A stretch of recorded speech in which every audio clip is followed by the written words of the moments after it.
Here at Hallmark University, you will be required to conduct research.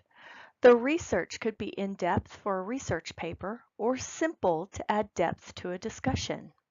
In either case, there are things you need to be aware of as you begin. In this lesson, we will cover how to gather your research, how to narrow your topic, what exactly is your research question or your thesis, how and why to vary your sources, how to evaluate your sources, how to organize your research, and finally, turning your work into a well-written research paper. As you begin, the first thing you need to do is gather your research. One option for research is to use the Researcher feature in Word 2016. It's a great feature and relatively easy to use. You will begin by selecting the References tab at the top of your Word document. Enter your broad research topic and a list of resources will pop up. Once you have decided to use a particular resource, you can click to select. Once selected, right-click and choose either Add and Cite or Add. I recommend selecting Add and Cite, but please ensure your sources style is set to APA. See number 4 on the slide. The other option, if this is not available in your version of Word, is to use the University Library. This is a very good option as all resources in the library have been verified.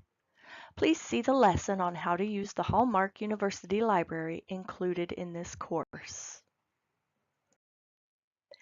After consulting a variety of sources, you will need to narrow your topic. For example, the topic of internet safety is huge, but you could narrow that topic to include internet safety in regards to social media apps that teenagers are using heavily. A topic like that is more specific and will be relevant to your peers. Some questions to think about to help you narrow your topic. What topic do you have an interest in? Usually it's in your field of study. For example, I chose cars as the topic. What do you like about it? For example, what components, how it works, the branch of study. I chose electric engines. Through what lens do you want to look at it? That's your perspective. Do you want to look at the economic repercussions, political, perhaps the social responsibility? I chose social responsibility, reduces emissions. And if applicable, where would you like your study to be conducted? The physical place. I chose Bangladesh. Now that you've answered those questions, combine them to form your research question, also known as a thesis. Based on my answers to the questions, my thesis would be, what are the economical implications from the development of electrical engines to reduce emissions in the country of Bangladesh? When conducting research, it's easy to go to one source, Wikipedia. However, Wikipedia is not a reliable or credible academic source. Never use it as your sole source of information. You need to include a variety of credible sources in your research. For example, academic search engines such as the ones found in Hallmark University's library. These engines filter the results and you only get academic sources, and they're all verified. Google Scholar is also a great source. It also filters results so you only get academic sources. However, not every source listed is available. You can also do an internet search. Yahoo, Google, or Bing can turn up appropriate sources. However, it can also turn up inappropriate sources. You must be sure to verify. Once you find your sources, you will want to evaluate them using the following questions. The best sources, remember, are peer-reviewed. So who is the author? And why should I believe what they have to say about the topic? Is the author seen as an expert on the topic? How do you know? How current is the information in the source? When was the source published? Is the information out of date? Please remember that APA 6th edition states that sources should be no older than 5 years. Is the content accurate? Is the information presented objectively, or do they have a bias? Do they share the pros and cons? Consider all of these as you're looking to evaluate your sources. Some things to avoid.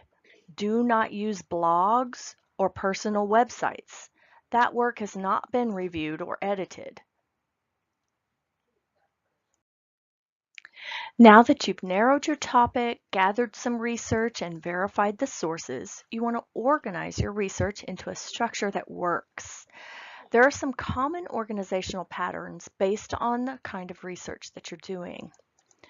One of those is cause and effect. This is great for explaining the causes and effects of a particular topic. Another is compare and contrast. This is highlighting the similarities and differences in your topic. Another is a process.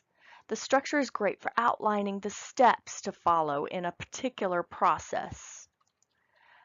Definition. If you want to make sure that your audience understands the definition, you can clarify and illustrate meanings in this particular structure. And finally, classification. It's common to group topics or facts from research that you gather. For example, back to the internet safety topic. The social media apps, you may organize this research where you look at each social media app one at a time. Now that you've done all the work, it's time to put your presentation together.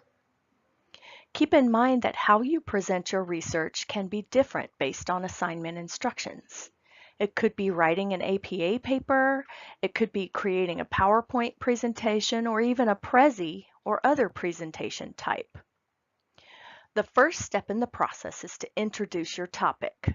This is a great time to connect your topic with something that your audience can relate to. In other words, why should they listen to the information you'll be sharing in your research presentation? What's in it for them? The next step in your presentation is to state your claim or your topic. This is your thesis. Remember that this is usually the last sentence of your introduction paragraph.